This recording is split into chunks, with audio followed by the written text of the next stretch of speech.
Results ہیں اس میں جو الزامات ہیں وزیر اعظم نواز شریف اور ان کے اہل خانہ پر وہ سنگین ترین ہیں۔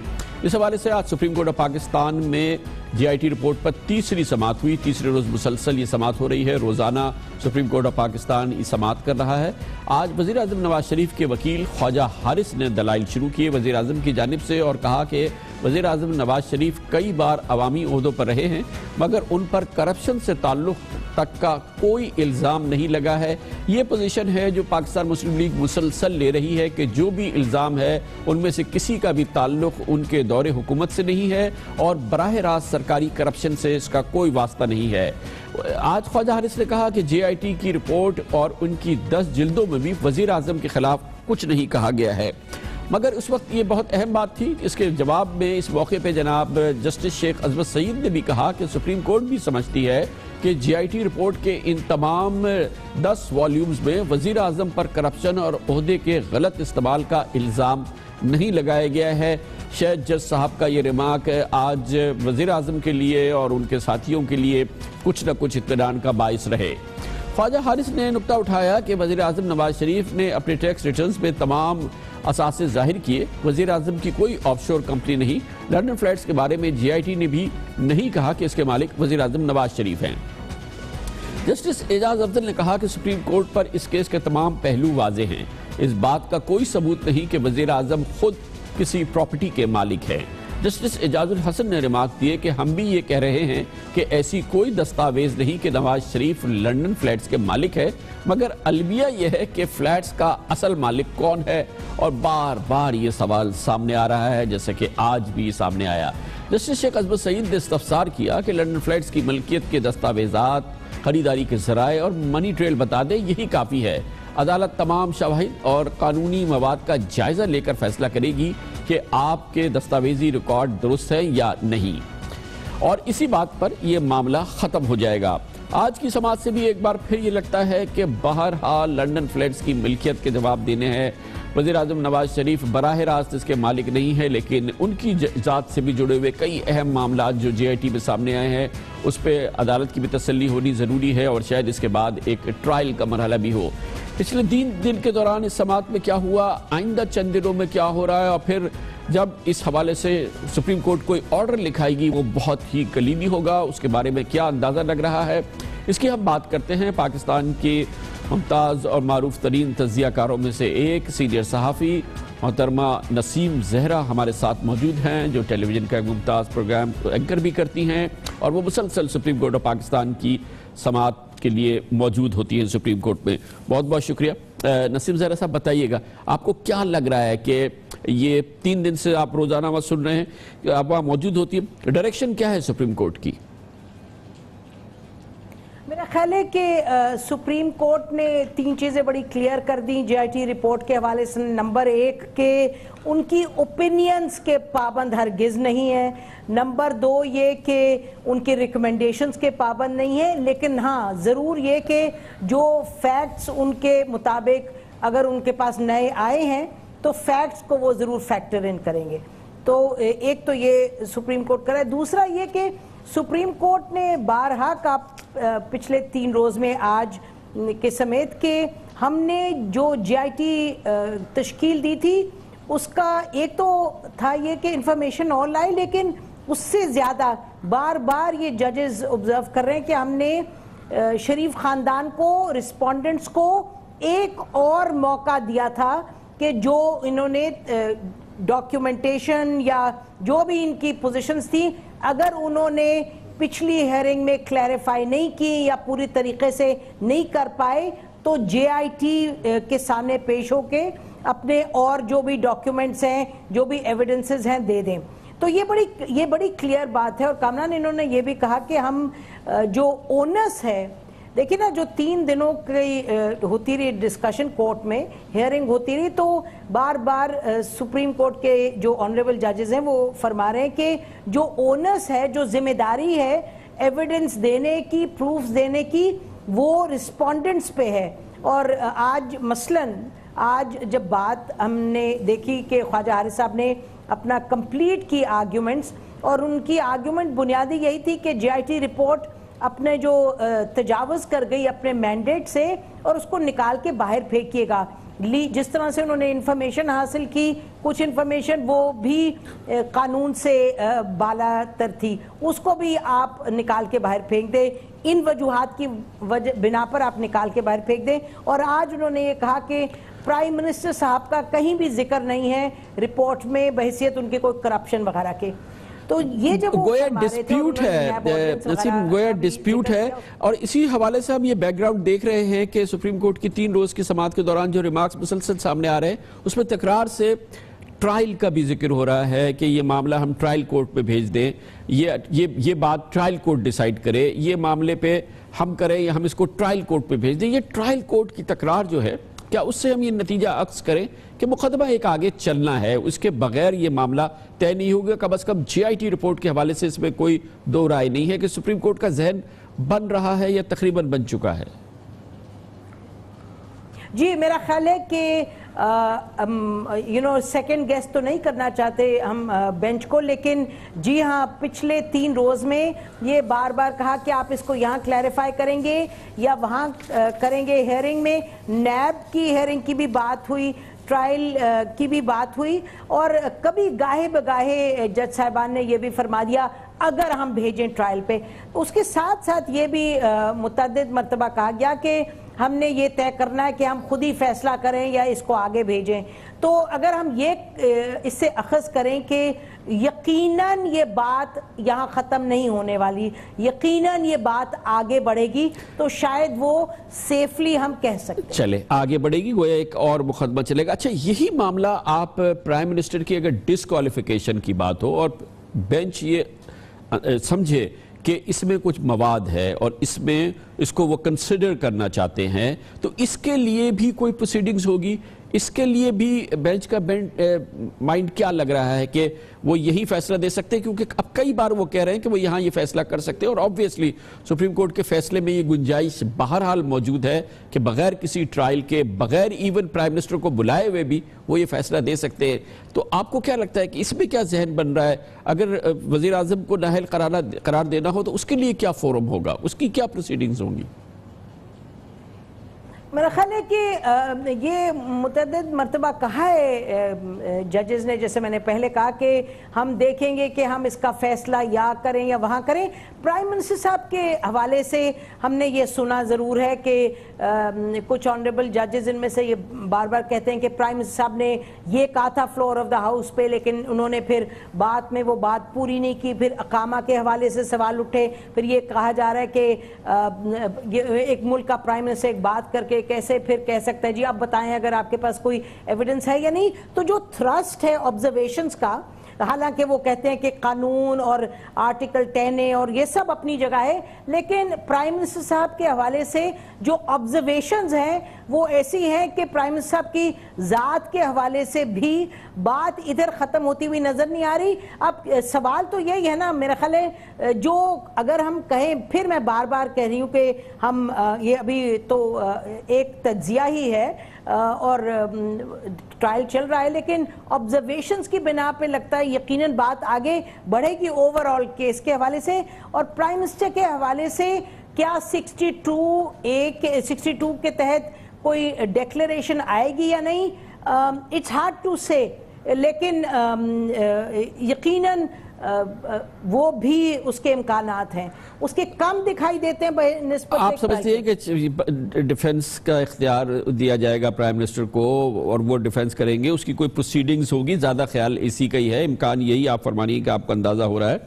وکلا بھی یہ کہہ رہے ہیں کہ ظاہر ہے کہ اگر وزیر اعظم کو نااہل قرار دینا ہے اور پہلی بار ہے کہ یہ سپریم کورٹ آف پاکستان صادق اور امین کا فیصلہ جو ہے بغیر کسی پیچھے مقدمے کے یہ کر دے, تو وہ بہرحال لگتا یہی ہے کہ کوئی پروسیڈنگز ہوگی. لیکن آج جج صاحبان نے کم از کم 1 یا 2 بار یہ ضرور کہا کہ جو جے آئی ٹی کی رپورٹ آئی ہے اس میں پرائم منسٹر نے اپنے آفس کو یوز کیا کسی کرپشن کے لیے یا وزیر اعظم کی حیثیت سے کوئی ان پہ کرپشن کا الزام ہے. آج جسٹس عصمت سعید نے کہا کہ ایسی کوئی بات ہم نہ اس میں جے آئی ٹی میں ہے اور نہ ہی ہم ایسا کچھ اسیوم کر رہے ہیں. یہ کچھ تھا جو پرائم منسٹر کے جو کیمپ میں لوگ ہیں ان کے لیے کچھ اطمینان کا باعث بنے, یہ کچھ ریمارکس اس قسم کے؟ جی کامن صاحب یہ پاسنگ ایک ریمارک ضرور ہوگا لیکن یہ یاد رکھیے گا کہ آج جسٹس اعجاز افضل صاحب نے کہا کہ پرائم منسٹر کی innocence is not supported by evidence. کچھ اب میں غلط لفظ نہ استعمال کر پاؤں, I need to be careful. انہوں نے کہا کچھ اسی طرح کا اس کا جو متن تھا وہ یہی تھا کہ یہ نہیں ہے کہ انکانٹروورٹیبل ایویڈنس ہے پرائم منسٹر کی انوسنس کا. تو اس حد تک بھی بات ہوئی اور بار بار دیکھیے نا وہ ہر چیز کو کہہ رہے ہیں انٹر کنیکٹڈ ہے. جو خواجہ حارث صاحب کی آرگیومنٹ تھی کہ یہ آپ پرانے کیسز کیوں کھولے گئے, حدیبیہ کے حوالے سے آپ کو معلوم ہے کہ آج کتنی ایک سویپنگ نیو سچویشن پیدا ہوئی ہے جو انہوں نے فارن منسٹر صاحب کے فائنانس منسٹر صاحب کے حوالے سے بات کی ہے, اس پہ بعد میں آئیں گے. لیکن یہ شاید جو زیادہ ہمیں وزن دکھائی دیتا ہے آبزرویشنز کا, وہ اس کے بینچ کے آبزرویشنز کا, وہ یہ اس نوعیت کا ہے کہ پرائم منسٹر کی انوالومنٹ کے جو پراپرٹی ہے, جو پیسہ آ رہا ہے, کیونکہ وہ کہتے ہیں کہ کہیں سے پتہ ہی نہیں چلتا کہ پیسہ اوریجنیٹ کہاں سے کرتا ہے. تو وہ تھرسٹ جو ہے اگر اس تھرسٹ پر جائیں تو پھر یہ جو آپ فرما رہے ہیں کہ کامنٹس دیے کہ کرپشن کا اس طرح سے کوئی دکھائی نہیں دیتا, تو مجھے لگتا یہ ہے کہ جو آبزرویشنز ہیں باقی پراپرٹی ریلیٹڈ, منی ریلیٹڈ, جو ان کی مثلا آج انہوں نے کہا کہ یہ ایک بھی پرزہ نہیں ملتا اور پے در پے آپ دیکھ رہے ہیں کہ آف شور کمپنیز ہیں پیسہ چھپانے کے لیے. تو یہ اور پھر وہ جیسے پراپرٹی کی جو بات ہوئی, جو 4 فلیٹس کی بات ہے, ان کا جو تھرسٹ ہے وہ یہ ہے کہ آپ کوئی ڈاکیومنٹ تو دیں تاکہ ہم یہ کہہ سکیں کہ یہ تو بار بار جج صاحبان کہہ رہے ہیں کہ کوئی ڈاکیومنٹ دیں جس سے یہ ثابت ہو. مگر انٹرسٹنگ بات یہ ہے کہ جو اندازہ ہو رہا ہے کہ جج صاحبان کے جو ریمارکس ہیں وہ جی آئی ٹی کی رپورٹ کو بھی فلی اون نہیں کر رہے اور فلی اس کو سبسکرائب نہیں کر رہے. وہ جو سٹوری اور ڈیفنس سامنے آ رہا ہے پرائم منسٹر کی جانب سے, اس میں بھی ان کے نزدیک بڑے بڑے گیپس ہیں, ان کے سوالات موجود ہیں.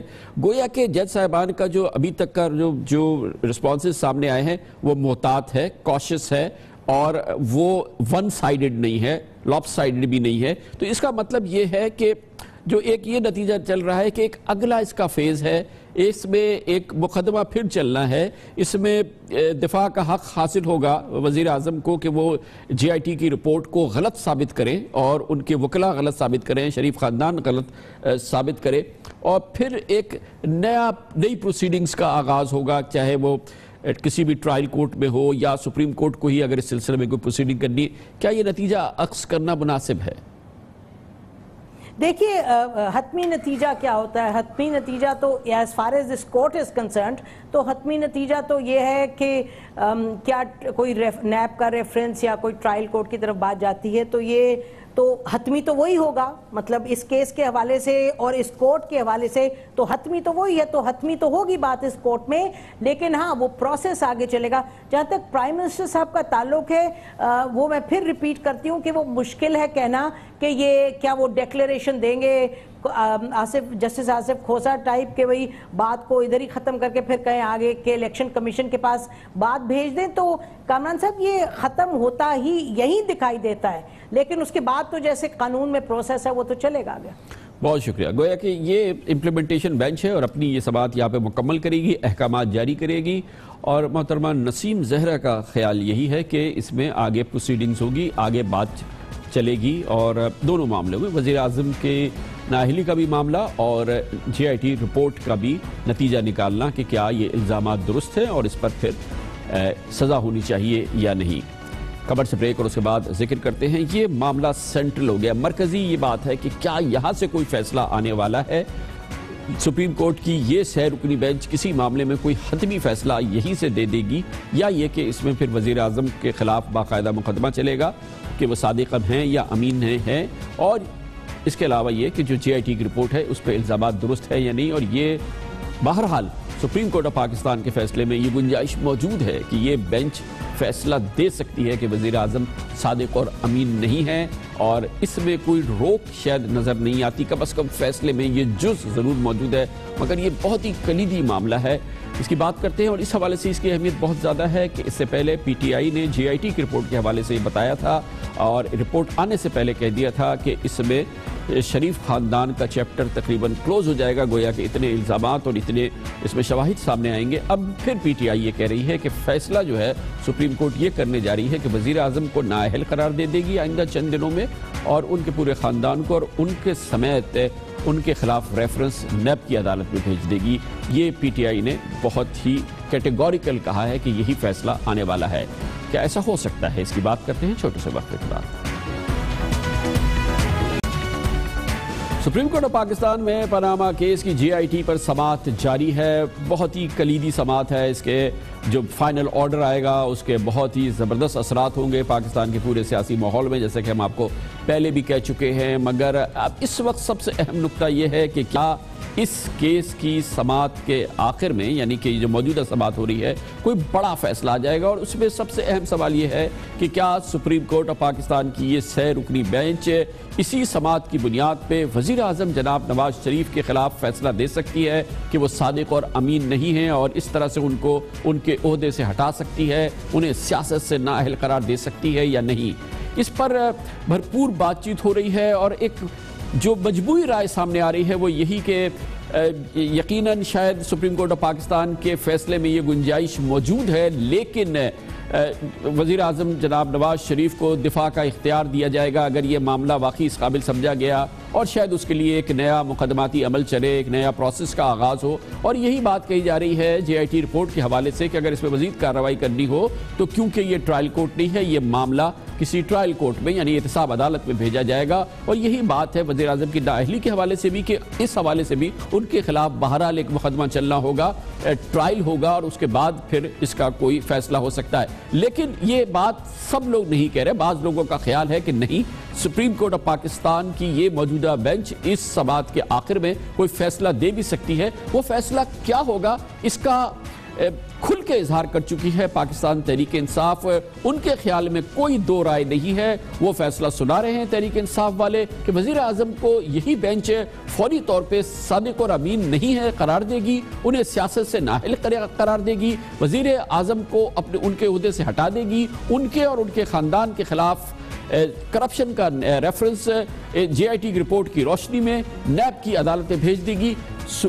پاکستان تحریک انصاف کا جہاں تک تعلق ہے ان کے خیال میں فیصلہ یہی آ رہا ہے۔ پرائم منسٹر نے تو ڈسکوالیفائی ہونا ہے، اور پرائم منسٹر نے اب جدے نہیں جانا، اڈیالہ جانا ہے۔ یہ سب کو پتا چل گیا، ان کے پاس سوائے اڈیالہ کی اب دوسرا راستہ ہے ہی کوئی نہیں۔ اگلے ہفتے کے آخر تک انشاءاللہ ایک نیا پاکستان نظر آ رہا ہے۔ جب نیا پاکستان بنے گا آپ سب نے آنا ہے، اسلام آباد میں ہم خوشیاں بنائیں گے۔ پرائم منسٹر کو ڈسکوالیفائی کر کے مقدمہ نیب کورٹ کو بھیج دیا جائے، بالکل صحیح ہے، اور جانا بھی نیب کورٹ کو ہی ہے۔ 14 سال کی سزا اور 10 سال کی نااہلی، وزیر اعظم کو اس سے کوئی معجزہ ہی ہے جو بچا لے تو بچا لے، ورنہ یہ ایک دیوار کے اوپر لکھا ہوا نظر آ رہا ہے۔ جمعے کو یہ مقدمہ اپنے اختتام کو پہنچ جائے گا اور ججز اپنا ورڈکٹ ریزرو کر لیں گے، انشاءاللہ خوشخبری ملے گی، اور یہ جو جمعہ ہے یہ پاکستان میں نئی سیاست کا باب کھولے گا۔ نواز شریف کی سیاست، نواز شریف فیملی کی سیاست کے لیے یہ جمعہ اختتامی جمعہ ہوگا۔ گویا تقریباً 48 گھنٹے باقی ہیں اس حکومت کے پاس، وزیر اعظم جناب نواز شریف کے پاس، لیکن جو عدالت میں ماحول ہے، جو وکلا کی رائے ہے، جو قانونی ماہرین کہہ رہے ہیں، ان کے خیال میں شاید یہ کہنا قبل از وقت ہوگا کہ اس جمعرات کو وزیر اعظم نواز شریف کیا وزیر اعظم کی حیثیت سے آخری دن ہوگا۔ اگر آپ پاناما کیس کو دیکھیں گزشتہ روز کی طرح آج بھی اس کیس کی سماعت کے دوران کیس کے اگلے مرحلے کے حوالے سے عدالت کی سوچ اور بینچ کے ذہن کی عکاسی ہوتی ہے۔ جب وزیر اعظم نواز شریف کے وکیل خواجہ حارث نے توجہ دلائی کہ جے آئی ٹی نے اپنی رپورٹ قیاس آرائیوں پر مبنی نتائج سے اخذ کیے ہیں، وزیر اعظم صرف ان جائیدادوں اور رقم کے لیے جواب دہ ہیں جو ان کے نام سے ہیں، جسٹس شیخ عصمت سعید نے کہا کہ جے آئی ٹی کو عدالت کا اختیار نہیں سونپا تھا، کسی بھی تفتیش اور تحقیقات کو ٹرائل سے گزرنا ہوتا ہے۔ کئی بار جج صاحبان یہ بات کہہ چکے ہیں۔ آج بینچ کے سربراہ جسٹس اعجاز افضل نے ایک موقع پہ کہا کہ عدالت ہر قانونی زاویے سے دیکھ رہی ہے کہ جے آئی ٹی کی سفارشات شواہد پر مبنی ہیں یا نہیں۔ اب دیکھنا یہ ہے کہ کیا کافی شواہد موجود ہیں جو وزیر اعظم نواز شریف کو معاملے سے منسلک کرتے ہیں۔ حقیقت یہ ہے کہ سپریم کورٹ کے پاس فیصلے کا مکمل اختیار ہے، مگر تمام ریکارڈ کا جائزہ لے رہے ہیں۔ یہ فیصلہ ہم کو ہی کرنا ہے کہ سماعت خود کریں یا کیس کو مزید ٹرائل کے لیے احتساب عدالت میں بھیج دیں۔ گزشتہ روز بھی جسٹس اعجاز افضل نے ریمارکس دیے تھے کہ عدالت کوئی فیصلہ صرف اس وقت کرتی ہے جب حقائق غیر متنازع ہوں۔ اب وہی معاملات ہیں جو جس کی وجہ سے ہم اس کیس کو دیکھیں یا عدالت یا احتساب عدالت میں بھیج دیں۔ انہوں نے کہا اب صرف دو ہی معاملات ہیں، ہم خود دیکھیں یا احتساب عدالت میں بھیج دیں۔ اس مرحلے پر جی آئی ٹی رپورٹ کے کسی حصے پر رائے نہیں دینا چاہتے۔ رپورٹ کو مکمل تسلیم کرنا ہے یا نہیں، یہ فیصلہ ٹرائل کورٹ میں ہوگا۔ سپریم کورٹ کے احکامات کی روشنی میں الیکشن کمیشن آف پاکستان 2013 کے انتخابات سے لے کے یہ بہت اہم معلومات ہے جو ہم آپ سے بتانا چاہتے ہیں اس پس منظر میں کہ 2013 کے انتخابات سے لے کے اب تک قومی اسمبلی کے 10 اراکین کی نااہلی کا نوٹیفیکیشن ہو چکا ہے، جن میں قومی اسمبلی کے 6 اراکین آرٹیکل 62 اور 63 کی یعنی کہ صادق اور امین نہیں ہیں، ان کی خلاف ورزی پر نااہل ہوئے ہیں، جبکہ 4 اراکین انتخابی دھاندلی پر نااہل قرار دیے جا چکے ہیں۔ مگر دیکھیے امپورٹنٹ بات یہ ہے کہ یہ تمام کیسز جس میں وہ صادق اور امین نہیں پائے گئے متعلقہ الیکشن ٹریبونلز میں چلے، پھر ہائی کورٹس میں ان پر اپیل ہوئی، اس کے بعد وہ سپریم کورٹ میں پہنچے اور پھر وہاں سے ان کو سزا ہوئی اور صادق اور امین کی تاریخ پر پورا نہ اترنے پر ان لوگوں کو فارغ کیا گیا، جن میں عارف چودھری ہے این 144 سے، دیوان عاشق ہے، صدیق بلوچ ہے، اس کے علاوہ این 162 سے رائے حسن نواز ہے، این 101 سے جسٹس ریٹائرڈ افتخار چیمہ ہے، این 211 سے ذوالفقار ہیں، اور اس کے علاوہ گوشواروں میں گھپلوں پر بھی نااہل قرار دیا گیا ہے۔ مگر اہم بات یہ ہے کہ سب کا ایک مقدماتی عمل ہوا ہے۔ الیکشن ٹریبونل سے یہ معاملہ چلا ہائی کورٹ میں مقدمہ چلا، پھر اپیل چلی اور پھر سپریم کورٹ اور پھر وہاں سے فیصلہ ہوا۔ ہم اپنے گزشتہ پروگرام میں آپ کو بتا چکے ہیں کہ جسٹس شیخ عصمت سعید نے پاناما کیس کے فیصلے میں اپنے اضافی نوٹ میں اور جسٹس اعجاز افضل نے اس کیس کے فیصلے میں آئندہ کے طریقہ کار کے حوالے سے بہت کچھ واضح کر دیا ہے، جو کہ اس بات کی نشاندہی کرتا ہے کہ یہ موجودہ بینچ شاید اس خیال کی حامی ہے کہ بہرحال ٹرائل ہونا ہے، بہرحال مقدمہ چلنا ہے اور supreme court of Pakistan trial court نہیں ہے۔ پیرا نمبر 60 میں جسٹس شیخ عصمت سعید پاناما کیس کے فیصلے میں لکھ رہے ہیں، چاہے الزام کتنا ہی کافی کیوں نہ ہو، نیب آرڈیننس کے سیکشن 9A5 کے تحت سپریم کورٹ اور ہائی کورٹ فوجداری کارروائی کا آغاز کرنے کی ہدایت دے سکتی ہے۔ آئینی دائرہ اختیار کو استعمال کر کے بھی نہ سپریم کورٹ اور نہ ہی ہائی کورٹ کسی کو براہ راست مجرم ٹھہرا سکتی ہے۔ یہ جسٹس شیخ عصمت سعید پاناما کیس کے فیصلے میں ہی کہہ چکے ہیں۔ اس حوالے سے جسٹس شیخ عصمت سعید نے ریفر کیا تھا اسی فیصلے میں کہ جماعت اسلامی کے وکیل نے جب ظفر علی شاہ کیس سے اپنی لاعلمی کا اظہار کیا تھا، اس پہ اظہاری برہمی کی تھی، اور جناب جسٹس شیخ عصمت سعید نے پاناما کیس کے فیصلے میں اپنے پیرا نمبر 62 میں تحریر کیا تھا۔ ظفر علی شاہ کیس میں بدقسمتی سے جناب جسٹس شیخ عصمت سعید نے کہا تھا ماورائے آئین طریقے سے ایک جمہوری حکومت کو ختم کرنے کا فیصلہ برقرار رکھا گیا، جبکہ فریق نمبر 1 میاں محمد نواز شریف کے خلاف حقائق یا شواہد ریکارڈ نہیں کیے گئے۔ صرف یہ کہہ دینا کہ نواز شریف کے خلاف بہت سے ریفرنسز زیر التوا ہیں، ان کی نااہلی کا جواز فراہم نہیں کرتا۔ گویا قانونی ماہرین کہتے ہیں کہ جسٹس شیخ عصمت سعید کہہ رہے ہیں کہ ریفرنسز بھی ہوں تو نااہل قرار نہیں دیا جا سکتا جب تک کہ ان کا فیصلہ نہ آ جائے۔ اس کے علاوہ جسٹس اعجاز افضل نے اسی فیصلے کے پیرا نمبر 18 میں لکھا تھا کہ سپریم کورٹ اگر نیب آرڈیننس کی شیخ 9 اور 15 کو آرٹیکل 63 سے جوڑ کر کسی رکن پارلیمنٹ کو نااہل قرار دے دے تو یہ ناانصافی ہوگی، کیونکہ یہ قانون اور دائرہ سماعت کے خلاف ہوگا۔ جسٹس اعجاز افضل نے اسی فیصلے میں پاناما کیس کے فیصلے میں یہ بھی لکھا، ہم اس طرح کا کوئی جھکاؤ نہیں رکھ سکتے کہ وہ اختیارات استعمال کرے جو آئین نے ہمیں دیے ہی نہیں۔ کسی ایک مقدمے کے لیے طے شدہ آئینی طریقہ کار سے انحراف نہیں کر سکتے، اپنے خون پسینے سے سینچ کر بنائے گئے آئین و قانون کو کسی ایک مقدمے کے لیے قربان نہیں کر سکتے۔ جسٹس اعجاز افضل اسی فیصلے میں مزید لکھتے ہیں کہ سپریم کورٹ کو آرٹیکل 184(3) کے تحت اختیار حاصل ہے اور آرٹیکل 62 اور 63 اور عوامی نمائندگی کے ایکٹ کے تحت نااہلی کے معاملات کے لیے، مگر ہمیں خط امتیاز کھینچنا ہوگا۔ کہیں ایسا نہ ہو کہ ہم کسی رکن پارلیمنٹ کو شفاف ٹرائل کا موقع اور طے شدہ طریقہ کار کے بغیر ہی مجرم قرار دے دیں۔ مگر اس حوالے سے ایک اور بہت اہم بات ہے، یہی فیصلہ ہے، مگر 5 رکنی لارجر بینچ نے جب 20 اپریل کو اپنا حکم نامہ تحریر کیا تھا اور جو جاری کیا تھا، اس کے نقطہ نمبر 3 میں جی آئی ٹی بنانے کا حکم دیتے ہوئے لکھا تھا کہ جی آئی ٹی کی رپورٹ کے بعد سپریم کورٹ چاہے تو آئین کی آرٹیکل 184(3), 187 اور 190 کے تحت اپنے اختیارات استعمال کر کے مناسب احکامات جاری کر سکتی ہے کہ وزیراعظم نواز شریف یا کسی اور شخص کے خلاف شواہد کی بنیاد پر ریفرنس دائر کیا جائے۔ ابھی اسی حکم نامے کے نقطہ نمبر 4 میں سپریم کورٹ نے بہرحال لکھا تھا کہ جی آئی ٹی کی رپورٹ ملنے کے بعد وزیر اعظم نواز شریف کی نااہلی کے معاملے پر غور کیا جا سکتا ہے۔ اگر مناسب احکامات جاری کرنا ضروری سمجھا گیا تو وزیر اعظم نواز شریف یا کسی اور شخص کو طلب کر کے جرا کی جا سکتی ہے، اور اس بنیاد پہ پاکستان تحریک انصاف کہتی ہے کہ فیصلہ ہو گیا ہے کہ وزیر اعظم نواز شریف کو یہی بینچ آئندہ چند دنوں میں بغیر کسی معاملے کے نااہل قرار دے گی۔ کمرشل بریک، اور اس کے بعد ہم اس پہ پاکستان کے نامور ماہرین قانون سے رائے لے لیں گے کہ کیا 3 دن میں سپریم کورٹ آف پاکستان آئندہ 3 روز میں 4 روز میں وزیر اعظم کو نااہل قرار دے کے گھر بھیج دے گی یا ان کے خلاف مقدمہ چلے گا، اور کیا اس معاملے میں بغیر کسی دفاع کے وزیر اعظم کو گھر بھیجا جا سکتا ہے۔ فیصلے میں تو یہ لکھا ہے، لیکن کیا واقعی ایسا ہو سکتا ہے؟ ایک چھوٹے سے وقت کے بعد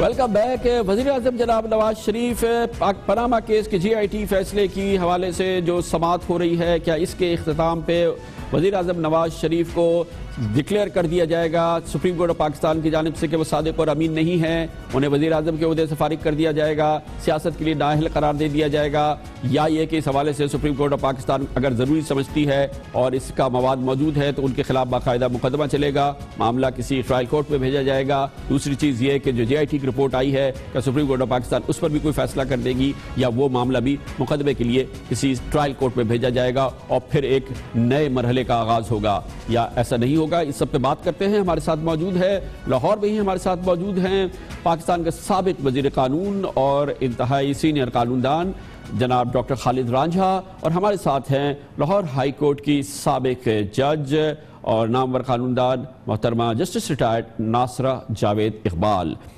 ڈاکٹر خالد رانجھا صاحب، آپ فرمائیے گا، یہ تمام گفتگو میں نے آپ کے سامنے رکھی کہ آپ ان لوگوں کے اس میں شامل ہیں جو سمجھتے ہیں کہ اس کیس کی سماعت کے آخر میں سپریم کورٹ آف پاکستان اپنا یہ اختیار حاصل کرے گا جو اس نے فیصلے میں حاصل کیا تھا کہ وزیر اعظم جناب نواز شریف صادق اور امین نہیں ہیں، وہ ایک ڈیکلیریشن دے دے اور وزیر اعظم کو عہدے سے فارغ کر دے، اور جو قانونی شواہد بتاتے ہیں شاید یہ اب اس نوعیت کی پہلی نظیر ہوگی۔ آپ کیا اس خیال کے حامی ہیں؟ کامران بھائی، اگر آپ اجازت دیں تو آن اے لائٹر وے میں آپ کو چھوٹی سی بات بتاتا ہوں۔ میاں محمود علی قصوری صاحب اس ملک کے بہت بڑے وکیل تھے، سب کانٹیننٹ کے بڑے وکیل تھے، تو وہ کیس کر رہے تھے ماسٹر افضل خان کا۔ جب کیس کی بحث ہوئی تو باہر آئے تو کسی نے پوچھا کہ میاں صاحب کیا خیال ہے، کیا کرے گی سپریم کورٹ؟ کہتے ہیں میں تو روپیے 10 بھی شرط لانے تیار نہیں، انہوں نے کی پتہ ہے۔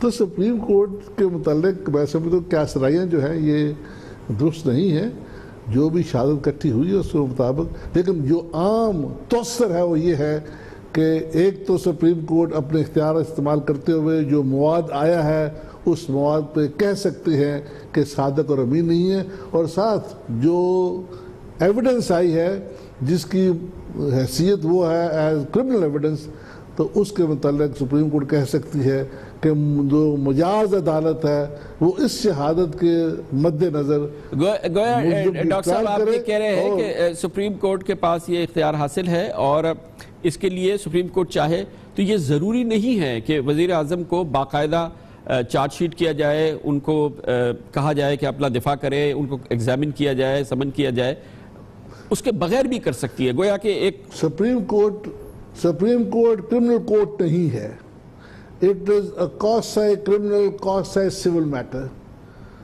اور اس میں سپریم کورٹ دفعہ 184 کے اختیارات استعمال کر پہلے کی ہے۔ آپ کا مشرفہ کیس نہیں ہے، سپریم کورٹ نے اس سے بڑا بینچ تھا، انہوں نے ہولڈ کیا کہ مشرف صاحب جو ہیں ذمہ دار ہیں آئین کو توڑنے کے، ایک لیکن یہ جرم بھی ہے آئین کو توڑنا، اور اس کے متعلق متعلقہ عدالت ان کے خلاف مقدمہ چلا کے سزا دے۔ اچھا جیسا آپ فرمائیے گا، آپ سے اس موضوع پہ پہلے بھی ہمارے اس پروگرام میں بات ہو چکی ہے کہ سپریم کورٹ آف پاکستان کیا یہ اپنا اختیار، اس میں تو کوئی شک نہیں ہے کہ فیصلے کے اندر یہ بات لکھی ہے کہ وہ کر سکتے ہیں، اور جو فیصلہ ہم پڑھ رہے ہیں اس میں شاید ان کو وزیر اعظم کو طلب کرنے کی بھی ضرورت نہیں ہے. کیا یہ اپنی نوعیت کا ایسا ہوتا ہے تو یہ پہلا فیصلہ ہوگا کہ صادق اور امین کے حوالے سے کہ ڈکلیئر پائے اور وہ براہ راست سپریم کورٹ پہ ہی معاملہ چلے اور یہی ختم ہو جائے؟ یہ پاکستان میں اپنی نوعیت کا پہلا کیس ہوگا. جی میرے تائیں تو میں ڈاکٹر خالد رانجھا سے اتفاق کرتی ہوں کہ جہاں تک اہلیت یا نااہلیت کا سوال ہے تو 5 ممبر بینچ میں سے 2 نے تو اپنی رائے کا اظہار کر ہی دیا ہوا ہے، اور باقی جو 3 فاضل ممبران ہیں انہوں نے جے آئی ٹی کی تشکیل دی تھی تاکہ مزید مواد ان کے سامنے آ جائے، اور وہ آ گیا ہے، اور اس مواد پہ انہوں نے موقع دیا ہے رسپونڈنٹس کو کہ وہ اپنے دلائل پیش کریں.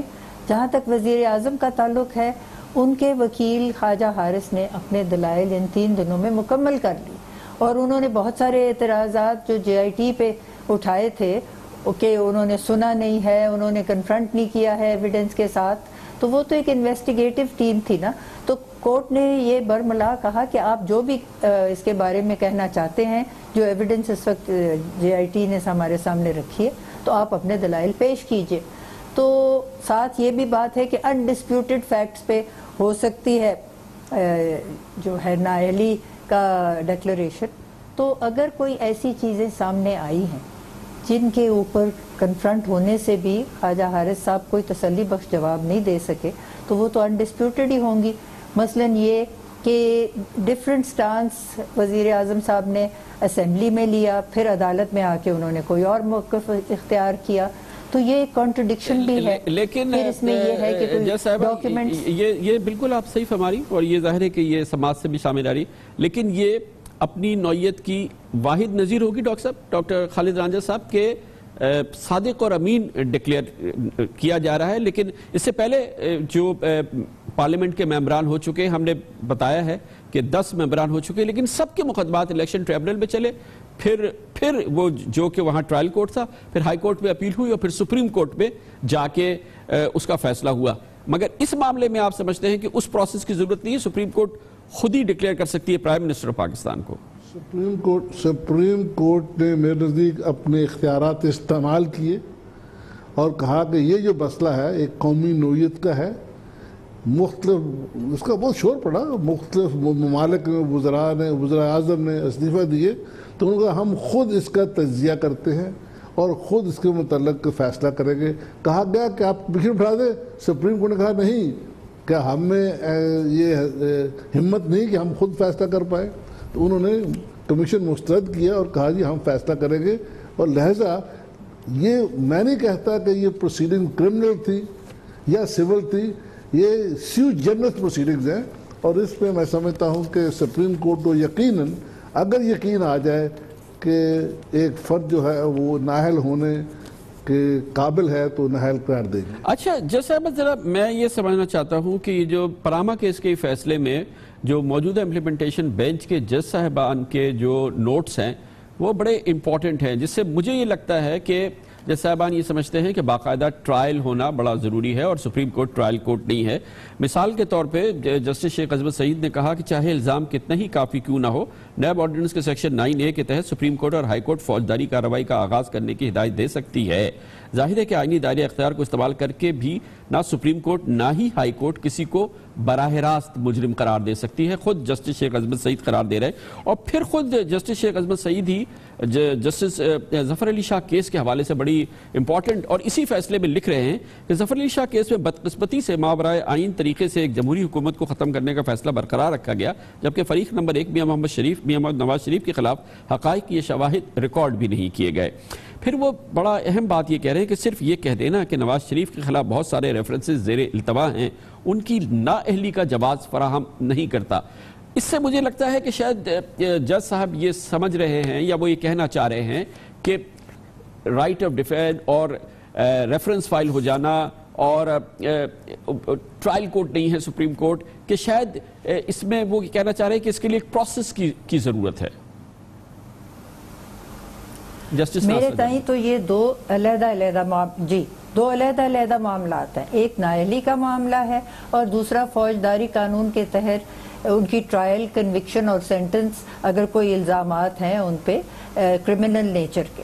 تو جہاں تک تو نااہلی کا تعلق ہے میرے تائیں تو یہ 3 ممبر بینچ جو امپلیمنٹیشن بینچ ہے، اور انہوں نے یہ JIT جو ہے تشکیل دی تھی اور جو مواد ان کے سامنے آیا ہے اس کے بارے میں انہوں نے موقع دیا ہے خواجہ حارث کو کہ وہ ان کو ریبٹ کریں، اور اگر ان کی تسلی ہو گئی ہے دیٹ دے ور سوٹیبلی ریبٹڈ تو پھر تو وہ کیس یہاں پہ اس طریقے سے ڈیسائیڈ نہیں کریں گے جیسے باقی 2 ججز نے کیا. لیکن اگر ان کو یہ خیال ہے اور ان کو یہ تاثر ملا ہے کہ وہ ریبٹ نہیں ہو سکے جو بھی چارجز تھے، جس میں بظاہر تو بہت ساری ایسی چیزیں تھیں جس کا کوئی جواب سامنے آیا نہیں، تو پھر وہ یقیناً فیصلہ خود دے دیں گے کہ اہل ہیں یا نہ اہل. جہاں تک کرمنل چارجز کا تعلق ہے وہ ریفرنس بھیجیں گے ان دی اکاؤنٹیبلٹی کورٹس اور اس کے اوپر باقاعدہ ٹرائل اور کنوکشن جو بھی ہوتی ہے ڈاکٹر خالد رانجھا صاحب، لیکن ٹائم باؤنڈ ہونا چاہیے. جسٹس عظمت سعید صاحب کا جو ریفرنس ہے، جو نوٹ ہے، اس پہ جج صاحبہ نے فرمایا اسی قسم کی، اور بلکہ اس سے زیادہ اسٹرانگ بات جسٹس اعجاز افضل نے پاناما کیس کی فیصلے میں لکھی ہے، اور وہ بڑے صراحت سے کہتے ہیں کہ سپریم کورٹ اگر نیب آرڈیننس کی شق 9 اور 15 کو آرٹیکل 63 سے جوڑ کر رکن پارلیمنٹ کو نااہل قرار دے دے تو یہ نا انصافی ہوگی، کیونکہ یہ قانون اور دائرہ سماعت کے خلاف ہوگا. پھر جسٹس اعجاز افضل اپنے فیصلے میں یہ بھی لکھ رہے ہیں کہ ہم اس طرح کا کوئی جھکاؤ نہیں رکھتے کہ اختیارات استعمال کریں جو آئین نے ہمیں دیے ہی نہیں. کسی ایک مقدمے کے لیے طے شدہ آئینی طریقہ کار سے انحراف نہیں کر سکتے.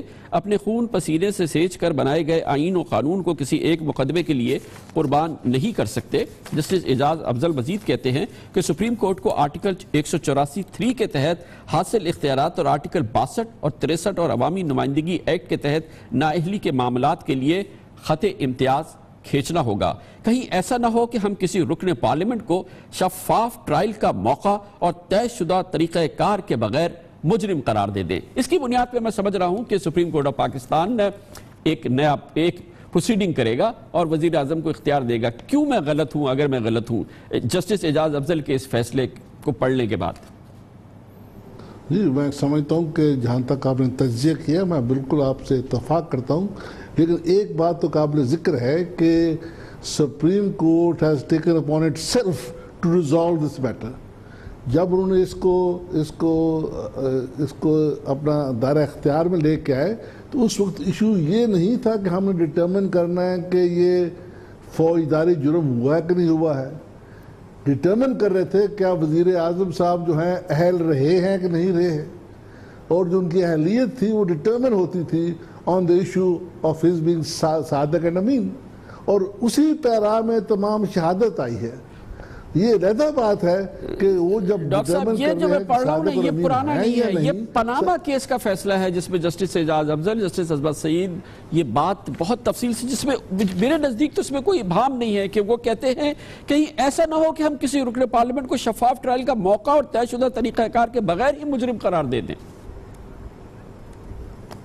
یہ جو اگر اب بھی آپ کہتے ہیں کہ اتنی تفصیل کے بعد موقع نہیں دیا گیا، نوٹس نہیں دیا گیا، شہادت کے موقع نہیں دیے گئے، ان کو دفاع کا موقع نہیں دیا، تو پھر میں سمجھتا ہوں کہ یہ بات ذرا مشکل سوالو ہوگی.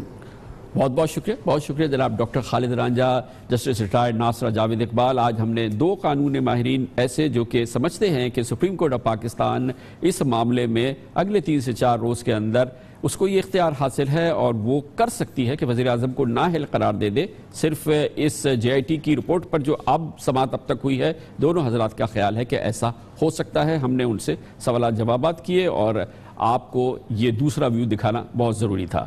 کمرشل بریک کے اس کے بعد ذکر کریں گے وزیر اعظم نواز شریف JIT رپورٹ آنے کے بعد پہلی بار عوام میں نظر آئے ہیں اور انہوں نے ایک تقریر بھی کی ہے. اس دوران ان کی قیام کے حوالے سے، حکومت کے قیام کے حوالے سے کچھ اچھی خبریں آئی ہیں اور کئی خبریں آئی ہیں پچھلے 24-48 گھنٹوں میں جس پر حکومتی اعتماد میں کچھ اضافہ ہوتا نظر آیا. اس کی بات کرتے ہیں چھوٹے سے وقفے کے بعد.